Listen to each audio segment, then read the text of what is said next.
കടലിന്റെയും കടൽ വിഭവങ്ങളുടെയും സുസ്ഥിര സംരക്ഷണം ലക്ഷ്യമിട്ടുകൊണ്ട് കേരള സർക്കാർ ഫിഷറീസ് വകുപ്പ് സ്റ്റേറ്റ് ഫിഷറീസ് മാനേജ്മെന്റ് കൗൺസിലിന്റെ ആഭിമുഖ്യത്തിൽ മലപ്പുറം ജില്ലയിലെ താനൂർ മത്സ്യഭവൻ പരിധിയിൽ എളാരം ബീച്ചിൽ വെച്ചുകൊണ്ട് 13-ാം തീയതി ചൊവ്വാഴ്ച വൈകുന്നേരം 3 മണിക്ക് കടലോര നടത്തം സംഘടിപ്പിച്ചു. താനൂർ നഗരസഭ 32-ാം ഡിവിഷൻ കൗൺസിലർ മൂസിന അധ്യക്ഷത വഹിച്ച ചടങ്ങിൽ നഗരസഭ വൈസ് ചെയർപേഴ്സൺ MP അഷ്റഫ് ഉദ്ഘാടനം നിർവഹിച്ചു.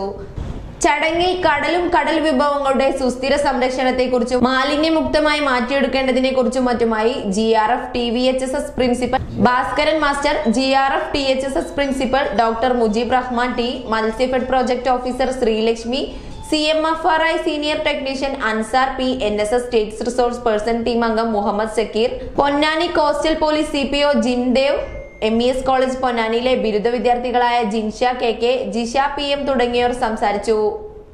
50-ലധികം പേർ പങ്കെടുത്ത ചടങ്ങിൽ GRF TVHSS താനൂരിലെ NSS യൂണിറ്റ് വിദ്യാർത്ഥികൾ, കടലോര ജാഗ്രതാ സമിതി അംഗങ്ങൾ, കോസ്റ്റൽ പോലീസ് പൊന്നാനി, വിവിധ മത്സ്യത്തൊഴിലാളി ട്രേഡ് യൂണിയൻ പ്രതിനിധികൾ, മത്സ്യത്തൊഴിലാളി അനുബന്ധ തൊഴിലാളികൾ, താനൂർ മത്സ്യഭവൻ ജീവനക്കാർ തുടങ്ങിയവർ പങ്കെടുത്തു. Tanur Matsyabhavan fisheries extension officer Muhammad Sajeer T സ്വാഗതം പറഞ്ഞ ചടങ്ങിന് NSS പ്രോഗ്രാം കോർഡിനേറ്ററും GRF TVHSS അധ്യാപികയുമായ സജ്ദ S നന്ദി പറഞ്ഞു. ഓരോ മുഹൂർത്തങ്ങൾക്കും അതിൻ്റെതായ സന്തോഷങ്ങളുണ്ട്. അതിൽ ചിലത് ഒരിക്കലും മറക്കാൻ പറ്റാത്തതും. Azad gold and diamonds, Thazhepalam, Tirur.